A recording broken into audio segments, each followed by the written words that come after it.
राजा ने बहुत प्रकार से आशीर्वाद दे दोनों पुत्र ऋषि को सौंप दिए। तब प्रभु माता के महल में गए और उनके चरणों में सिर नवाकर चले। पुरुष दो वीर हर्ष चले मुनि भय हरन, कृपा सिंधु मत धीर अखिल विश्व कारण करण सियापति राम जय जय राम। मेरे प्रभु राम जय जय राम। मंगल भवनीय मंगल हारी, जब दशरथ असिर बिहारी, दीन दयाल बिरज संभारी, हरौ नाथ मम संकट भारी। हरे राम राम आप रहे मत की रखवारी सिया राम। प्रातः काल श्री रामचंद्र जी ने मुनि से कहा, आप जाकर निडर होकर यज्ञ कीजिए। तब मुनि हौंक करने लगे, आप यज्ञ की रक्षा करने लगे। सोनो मारीच निशाचर क्रोही राम, रमले सहाय धावा मुनि द्रोही सिया राम। राम बिनु फर बान राम तहि मारा राम, राम सत जो जन गासागर पारा सिया राम। क्रोधी राक्षस मारीच ने सुना तो वह मुनिद्रोही अपने सहायकों को लेकर दौड़ा। रामचंद्र जी ने बिना फल का बाण उसको मारा, जिससे वह 100 योजन पर समुद्र के पार जा गिरा। पावक सर सुभाव पुनि मारा राम, राम अनुज निशाचर कटक संहारा सिया राम। राम मारे असुर द्विज निर्भयकारी राम, राम आस्तुत करहि देव मुनि झारी सिया राम। फिर अग्नि बाण से सुभाव को भस्म किया। लक्ष्मण जी ने राक्षसों की सेना का नाश किया। असुरों को मारने वाले, ब्राह्मणों को निर्भय करने वाले भगवान की सब देवता और मुनि स्तुति करने लगे। ताए पोने कछुक दिवस रघुराया राम, राम रहे की नबे प्रण पर दाया सिया राम। राम भगत हेतु बहु कथा पुराण राम, राम कहे विप्रजद्यप प्रभु जन सिया राम। फिर रघुनाथ जी ने कुछ दिन रहकर ब्राह्मणों पर दया की। भक्त बस ब्राह्मणों अनेकों कथा पुराण सुनाते थे, यद्यपि प्रभु सब जानते थे। आश्रम एक दीख मग माही रामा, राम खग मृग जीव जंतु तह नहीं सिया राम। राम पूछा मुनि शिला प्रभु देखी राम, राम सकल कथा मुनि कहा विशेषी सिया राम। मार्ग में एक आश्रम दिखाई पड़ा। वहाँ पशु पक्षी कोई भी जीव जंतु नहीं थे। प्रभु ने एक शिला देखकर मुनि से पूछा, तब मुनि ने विस्तार से सब कथा कह सुनाई। गौतम नार साप बस उपल देह धर धीर, चरण कमल रज चाहते कृपा करो रघुवीर। सियापति राम जय जय राम। मेरे प्रभु राम जय जय राम। मंगल भवनीय मंगल हारी राम, रम दशरथ असिर बिहारी सिया राम। राम दीन दयाल बिरज संभारी राम, राम हरौ नाथ मम संकट हारी सिया राम। गौतम मुनि की स्त्री श्राप बस शिला हो गई है। वह धीरज धरे आपके चरणों की रज चाहती है। हे रघुवीर, आप कृपा कीजिए। पर सतपद पावन सुकुन सावन प्रकट बही तप पुंज सही, देखत रघुनायक जन सुखदायक सन सन्मुख होई कर जोर रही। अति प्रेम अधीरा पुलक शरीरा, मुख नहीं आवई बचन कही। अतिशय बड़ भागी चरण ने लागी, जुगल नयन जलधार बही। श्री रामचंद्र के पवित्र और दुखारी चरणों का स्पर्श होते ही तपोमूर्ति अहिल्या सचमुच प्रकट हो गई। भक्तों को सुख देने वाले रामचंद्र जी को देखते ही उनके सामने हाथ जोड़कर खड़ी हो गई। अत्यंत प्रेम से अधीर हो रोमांचित हो गई। मुख से बोल नहीं आया, तब अत्यंत बड़भागिनी अहिल्या प्रभु के चरणों में पड़ गई। दोनों नेत्रों से अश्रुधारा बहने लगी। हर्षित सब होई मंगल चार किए सब कोई, हर्ष सहित दिए दान नरेशु, पूज विप्र गुर गौर गणेशु। पुत्रों को देखकर सब बड़े प्रसन्न हुए और सबने ही मंगलचार किए। राजा ने ब्राह्मण, गुरु, पार्वती और गणेश जी की पूजा करके हर्ष सहित दान दिए। घृत घट सुंदर विविध मंगाए, तय तब सुत नपति में नाए। राजा ने घृत के अनेक घड़े मंगाए और सब पुत्रों को उनमें रखा। यह विध भाई सकल सुत पूजे सब मन काम, जाय दिवस निस हर्ष बस सुनऊ राम घनश्याम। जय जय राम मेरे प्रभु राम, जय जय राम। तुम न पुछयो प्रजा प्रतिपाला, सुत तुम्हारे भाषव कर काला। तजब देश सब सुनहु नरेशु, बिना तजे नहीं मिटे कलेशु। हे राजन, आप तो जो प्रजा का पालन चाहते हैं, परंतु पुत्र सबका काल हो गया है। हे राजन सुनिए, हम देश त्याग देंगे, क्योंकि बिना त्यागे कलेश नहीं मिटेंगे। तब सुत कीने पाप बहु, मारे बालक बन। तुम के प्राण समानिय, सकल प्रजन कहु बंद। मंगुतियापति राम जय जय राम मेरे प्रभु राम, जय जय राम। मंगल भवनीय मंगल हारी रामा, रम प्रभु दशरथ अजर बिहारी सिया रामा। रम दीन दयाल विरज संभारी रामा, रम हरो नाथ मम संकट वारी सिया रामा। मंगल भवनीय मंगल हारी रामा, रम प्रभु दशरथ अजर बिहारी सिया रामा। रम दीन दयाल विरज संभारी रामा, रम हरो नाथ मम संकट वारी सिया रामा। तब इंद्र ने सुनते ही अत्यंत भय मानकर मन में विचार करके घोड़ा आकर ले लिया, और इस भेद को किसी से नहीं जाना, किसी ने नहीं जाना। राखे आने कपल मुन पाही, को न जाने कहो मम नाही। जोगपत रहे जैसो वट सयाने, ले तो रंग रहे कि नहु न जाने। ये घोड़ा कपिल मुनि के पास जाकर रख दिया। ये किसी ने नहीं जाना, ना किसी ने ले जाते देखा। जो वीर योद्धा रखवाली पर थे, उन्होंने भी न जाना कि कौन ले गया। तेन सब आए कही नृप पाही, महाराज हम कहत डराई। लीन तुरग कोई जाने न कोई, कहा करे जो आए सुसोई। उन सब ने आकर राजा से कहा, महाराज हम करते डरते हैं, कहते डरते हैं, घोड़ा कौन ले गया यह कोई नहीं जानता। आपकी जो आज्ञा हो सो करें। तेने पूछा सब कथा सुनायो, बहुर सकल दक्षिण दिस आयो। एक बुधे पुण्य दूसरे गज देखा, अथ उतंग गज विमल विशेषा। उनके पूछने पर सब कथा कह सुनाई। फिर दक्षिण दिशा में आए, इसी प्रकार फिर दूसरा हाथी देखा तो बहुत ऊंचा और अधिक उज्जवल था। ताऊ बहु प्रणाम तिन कीने, चले सुनत पश्चिम चित दीने। तीसर देख दक्षिणा दीनी, उन्हें उत्तर दिश सोधई दीनी। उसको भी प्रणाम किया और फिर पश्चिम की ओर मन लगाकर चले। तीसरा हाथी देखकर उसकी परिक्रमा की और उत्तर दिशा में ढूंढने लगे। दिग्गज श्वेत निरख सुख पाए, सकल कपिल मुनि पह पुनि आए। खोजत मही पार नहीं पावा, सोवा सौचौ दिस जलद सुहावा। वहां श्वेत दिग्गज को देखकर सुख पाया और सब कपिल मुनि के पास आए। पृथ्वी ढूंढने में पार नहीं पाया, चारों ओर सुंदर समुद्र सुशोभित था।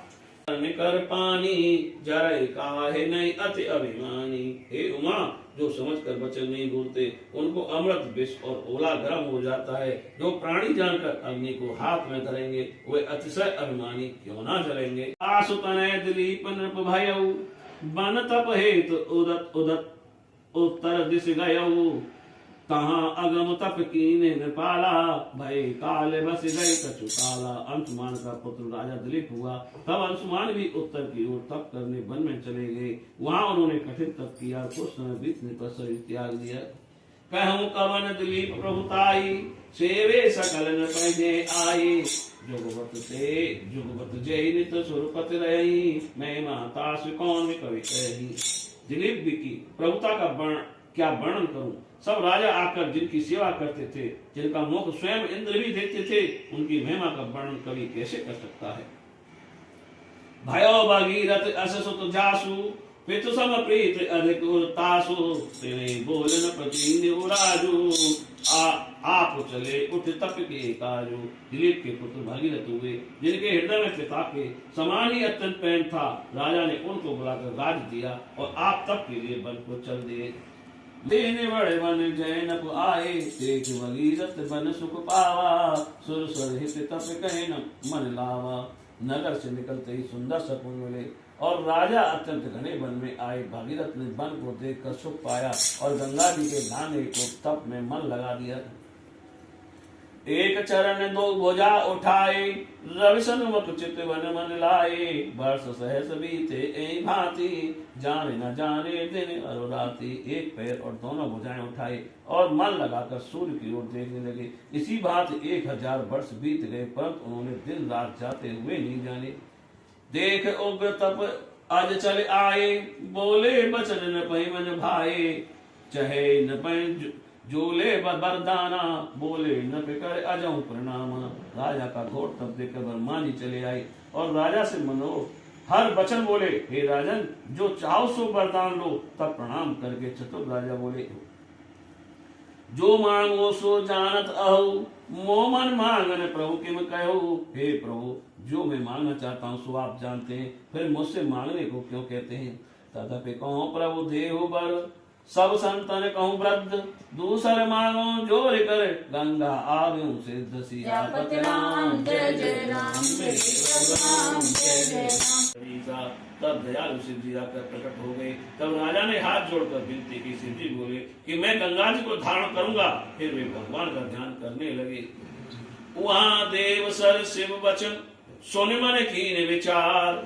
जाऊं रसातल शिव से जात न लाओ बार सियापति राम जय जय राम। मेरे प्रभु राम जय जय राम। मंगल भवनीय मंगल हारी रामा रम तमो सुदशरथ अजर बिहारी सिया रामा। रम दीन दयाल विरज संभारी रामा। रम रघुनाथ मम संकट वारी सिया रामा। ब्रह्मलोक में गंगा जी ने शिव जी के वचन सुन कर मन में विचार किया कि मैं शिव जी सहित पाताल को चली जाऊंगी। जाते देर नहीं लगाऊंगी। अंतर्यामी से वही उपाय निज सिर जटा सो अगम बनाई। यहाँ भगीरथ स्तुति कीनी सुन व्रत गिरा छाड़ विदीनी। अंतर्यामी शिव जी ने यह उपाय किया कि अपने सिर पर अगम जटा बनाई। इधर भागीरथ की स्तुति करने पर कोमल वाणी सुनकर ब्रह्मा जी ने गंगा जी को छोड़ दिया। छूटे सोर भय जग भारी चकित देव अय दिग्गज चारी। सुर सर मुकुने हर जटा समानी वर्ष एक तय रही बुलानी। गंगा जी के छूटने पर जगत में भारी शोर हुआ। देवता शिव जी और दिग्गज भी चकित हो गए। फिर गंगा जी शिव जी की जटाओं में समा गई और 1 वर्ष तक भूली रही। कौतुक देख सकल सुर हर्षे कहे जय जयती सुमन बहु हर वर्षे। बहु भगीरथ सुमिरण कीना डाल जटा शिव बंदग दीना। यह कौतुक देखकर सब देवता प्रसन्न हुए और जय जय कहकर भाव से फूल बरसाए। फिर भागीरथ ने शिव जी का स्मरण किया तो शिव जी ने एक बूंद छोड़ दी। तय तय भई 3 पुण्य धारा एक गई नव एक पतारा। गई नव सोई कि भये अघन सने देवन धरा नाम मंदाकिनी। उस बूंद से फिर 3 धाराएं प्रकट हुई। एक आकाश को और एक पाताल को गई। पाप को नष्ट करने के वाली जो धारा आकाश को गई उसका नाम देवताओं ने मंदाकिनी रखा। दूसरे गई पाताल नाम प्रभावती हरण दुख। तीसरे गंग विशाल सब संतन को कर्ण सुख। दूसरी पाताल को गई जिसका नाम प्रभावती है और जो सब दुखों को हरने वाली है। तीसरी धारा गंगा जी है जो सब संतों को सुख देने वाली है। जल प्रभाव निक सतन पत और अति भयो आनंद जैसे उमड़त सिंधु तव पूर्ण कला लख चंद सियापति राम जय जय राम। मेरे प्रभु राम जय जय राम। मंगल भवनीय मंगल हारी रामा रम तव सुदशरथ अजर बिहारी सिया रामा। राम दीन दयाल विरज संभारी रामा। रम रघुनाथ मम संकट वारी सिया रामा। पावन देशा पाछे सुर सर अग्र नरेशा। हरिद्वार समीप जब आए तीर्थ देव सुर सर मन भाई। पहाड़ और सुंदर देश लांघते हुए आगे राजा और पीछे गंगा जी चले आते हैं। तब हरिद्वार के निकट आए तो तीर्थ देकर गंगा जी को का मन प्रसन्न हो गया। तीर्थ निरख मन भो सुखदा भारी, आदि प्रयाग पहुंचे अगहारी। तय मंजन की रे अग जाई, और देव सर काशी आई। तीर्थ देखकर मन में बड़ी प्रसन्नता हुई। फिर पाप हरने वाली गंगा जी आदि प्रयाग में पहुंची। वहां स्नान करने से सब दुख छूट जाते हैं। फिर गंगा जी काशी जी में आई। सो शिवपुरी सहज सुखदाई, बर न जाए मनोहरताई। और तीर्थ विवद विद जानी, गई जहाँ किन कहा बखानी। वह शिव जी की पुरी स्वाभाविक ही सुखदायिनी है, जिसकी मनोहरता कहीं नहीं जाती। और भी अनेक तीर्थ जानकर गंगा जी वहां गई, जिनका वर्णन नहीं किया जा सकता। मग लोगन कह करत सना था, जाय चली ए विद रघुनाथा। हे रामचंद्र जी मार्ग के लोगों को सनाथ करती हुई इस प्रकार गंगा जी चली जाती हैं। मिली जाय पुन उदत में, उदत हृदय सुखमान। लगे कहन भागीरथ, तुम समधन्य न आन। सियापति राम जय जय राम, मेरे प्रभु राम जय जय राम। आयो अमित सुख बहुर पूजय, सुर सरहि मन लाई के। तब दीन आशीष मुदित गंगा, नप गयो सुख जाय के। ई बात सुन गंगा कथा, तब राम ऋष चरण नये। कहता से तुलसी राम लक्षण, महामुनि आशीष दये। तब भागीरथ ने बड़ा सुख पाया और मन लगाकर गंगा जी की फिर पूजा की। तब गंगा जी ने प्रसन्न होकर आशीष दी और राजा सुख पाकर घर हो गए। इस भांति गंगा जी की कथा सुनकर श्री रामचंद्र जी ने मुनि विश्वामित्र के चरणों में प्रणाम किया। तब महामुनि ने श्री राम लक्ष्मण को आशीर्वाद दिया। कौशिक आशीष अमित सम पाए हर्ष रघुनाथ, प्रभु संशय सब एम गई। लवा निरख दिन बाज, सियापति राम जय जय राम, मेरे प्रभु राम जय जय राम। बाल विलोचन पुलकित गाता, मूरत मधुर मनोहर देखी। भयो विदेव विशेषी। दोनों भाइयों को देखकर सब सुखी हुए, नेत्रों में जल भर आया और शरीर पुलकायमान हो गए। मनोहर माधुरी मूर्ति का दर्शन करके विदेह जनक रूप से देख भूल गए। मगन मनु जान न कर विवेक धर धीर, बोले मुनि पद नाय सिर। गद गद गिरा कबीर, सियापति राम जय जय राम, मेरे प्रभु राम जय जय राम। मंगल भवनीय मंगलहारी रामा, रमत बहु दशरथ अचर बिहारी। सिया रामा रम दीन दयाल विरज संभारी। रामा रम हरऊ नाथ मम संकट हारी। सिया रामा अपने मन को प्रेम में मग्न जानकर ज्ञान का आश्रय लेकर राजा जनक मुनि को प्रणाम करके गदगद और गंभीर वाणी से बोले। कहो नाथ सुंदर दो बालक, मुनि कुल तिलक के नप कुल पालक। ब्रह्म जोड़े गमनित कहे गावा, ओ वह वेश धर के सोई आवा। हे नाथ कहिए दोनों बालक मुनि कुल के आभूषण हैं या राजकुल के पालक हैं, अथवा वेद जिस ब्रह्म को नेति कहकर गाते हैं, वही क्या दो स्वरूप धरकर आए हैं। मुनि तब चरण देखे कह राऊ, कह न सकऊं निज पुण्य प्रभाव। सुंदर श्याम गौर दो भ्राता, आनंद हूँ के आनंद दाता। राजा ने कहा, हे मुनि आपके चरणों के दर्शन करके मैं पुण्य का प्रभाव नहीं कह सकता। ये सुंदर सांवले और गौरवर्ण दोनों भाई आनंद को भी आनंद देने वाले हैं। इनके प्रीत परस्पर पावन, कह न जाए मन भाव सुहावन। सुनो नाथ कह मुदित विदेहु, ब्रह्म जीव एवं सहज सनेहु। इनकी आपस की प्रीति बड़ी पवित्र और सुहावनी है। वह मन को भाती है, परंतु कहीं नहीं जा सकती। मुदित होकर राजा ने कहा, हे नाथ ब्रह्म और जीव के समान इनमें स्वाभाविक प्रेम है। कोने कोने प्रभव चितव नर नाहु, कोलिक गात और अधिक उछाहु। मुनि प्रशंसय नाय पद शीशु, चले लवाए नगर अवनीसु। राजा बारंबार प्रभु को देखते हैं, शरीर में रोमांच हो आया और हृदय में अत्यंत उत्साह है। फिर मुनि की बड़ाई कर चरणों में सिर नवाकर जनक जी उन्हें नगर के भीतर लेवा ले चले। सुंदर सदन सुखद सब काला, तहाँ बास ले दीन भुआला। कर पूजा सब विधि शिवकाई, गए उराव गृह विदा कराई। राजा ने उन्हें सब काल में सुख देने वाले सुंदर स्थान में ठहराया और फिर सब भांत से पूजा और सेवा करके और फिर विदा मांगकर राजा जनक अपने घर आए। ऋषय संग रघुवंश मुनि करे भोजन विश्राम, बैठे प्रभु भ्राता सहित दिवस रावर जाम। सियापति राम जय जय राम, मेरे प्रभु राम जय जय राम। मंगल भवनीय मंगलहारी रामा रम द्रवौष दशरथ अचर बिहारी सिया रामा रम दीन दयाल विरज संभारी रामा रम हरो नाथ मम संकट वारी सिया रामा। ऋषियों के साथ रघुकुल में शिरोमणि श्री रामचंद्र जी भोजन कर विश्राम करके भाई सहित बैठे। उस समय पहर भर दिन रह गया था।